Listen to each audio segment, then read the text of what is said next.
Hey, how's it going, everyone? My name's Colton, and I like to talk about Bibles, books, and theology-related things. And today, I thought I would do something fun and show you how I've been using my preaching Bible. I fix my eyes on Christ.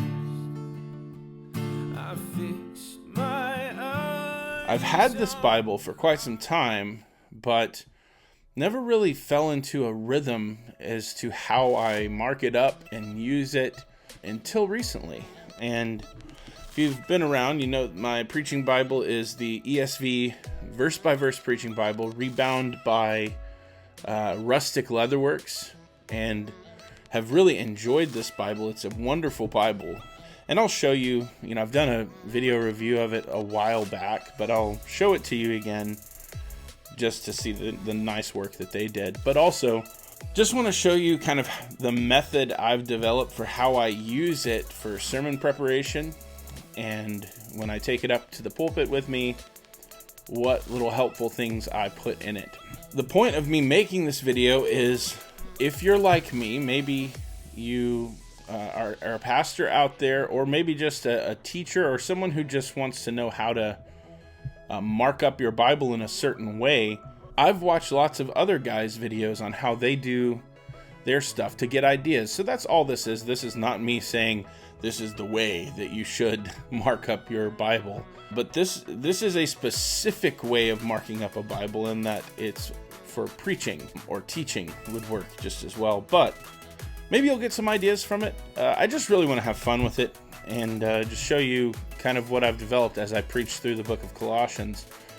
Just finished that book a little while back and got a Bible with Colossians full of markings and notes, and you'll see that my system sort of developed over time, but I've kind of settled into a groove of something that I like. So I just wanted to show that to you today. So let's get the camera on the Bible and take a look at that. Okay, so here's the Bible, and this is a rebind, like I said, from Rustic Leatherworks. You can see it's kind of patinaing a little bit from the oils from my hands.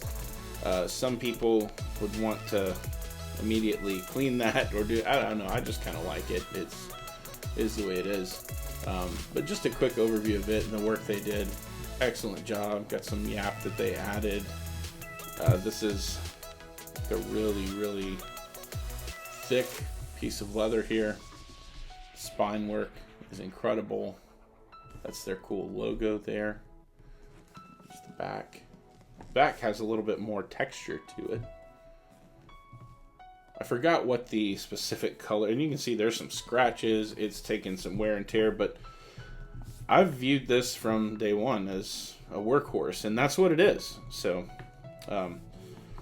ribbons, 3 of these really nice double-sided navy ribbons.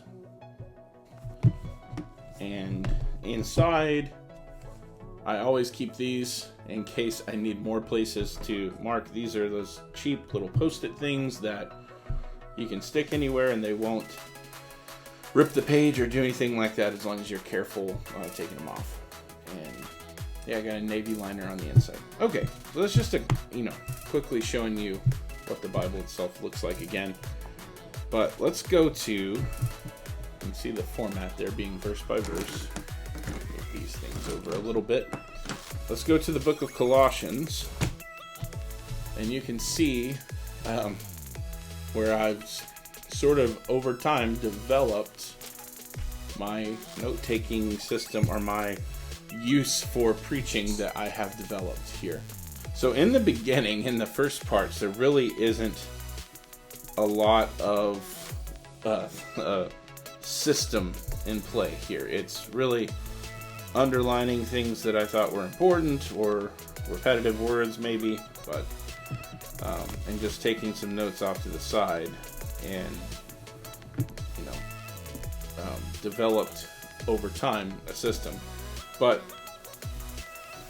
as I've gone on, you can see that I started doing some different things with underlining and circling and marking, and I started, this is the first thing, the margins are so nice and generous. I started putting my main points of the sermon in the margin and just sort of marking with a little highlighter there, just the Roman numerals and the verse references for what each point is coming from. I try my best to preach expositionally and make my points from the text rather than try and put them in there.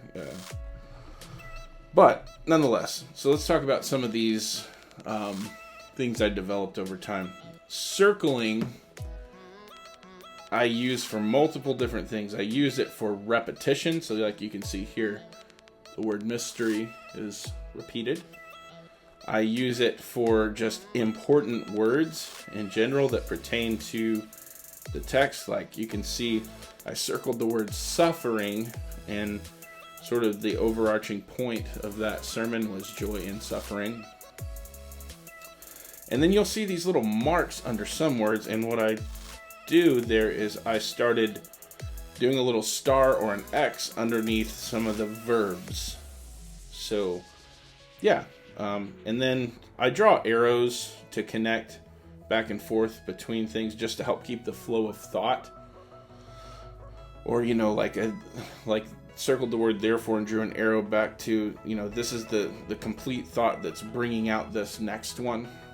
I underlined this 3 times just because of the importance of that. Colossians is all about Christology and the person of Christ, and really just develops rich things about that there. So yeah, I started that, and that just sort of carried over to where that became a normal thing. So same idea, but then I started also under proper nouns doing 2 lines underneath just to identify those for me. So like there's under Christ, there's 2 lines, and under God, there's 2 lines. And you see right here some repetition that I circled again. In him, with him, in him, in him. Just some ways to make those things jump out to me as I look at my Bible again. Verbs again with that sort of thing going on. And then drew some arrows here just in connection to whatever you do, and then he gives instruction for Christian households, and I've put my double underlines there for those nouns. So yeah, it's nothing crazy. And then I'll every once in a while just put out something big here, like substitutionary atonement, just as a reference to this, or down here pray, as this section in final instructions of the sermon was all about prayer. So yeah, that is sort of the little system I've helped, so that when I'm preaching, I do have my notes with me while I'm preaching, but I can just kind of look at my Bible and see a big 30,000 foot view here on the side of the main points. And then these just kind of help me identify and find words faster that I reference. So yeah, that's the basis of how I use my preaching Bible and how I've started using it and become comfortable using it. Writing instrument wise, what I use for that, my underlines, I use these Pigma Micron blues, and I use blue to contrast with the black letter just because it sticks out more. It doesn't make it kind of get buried in all of that. I started out using the 05, and honestly it's just a little too thick, so I switched to the 01. But yeah, this is great. And for writing on the side, I either use the Micron blacks in the 01 or the Pilot G2 in the .38 has also worked good for me.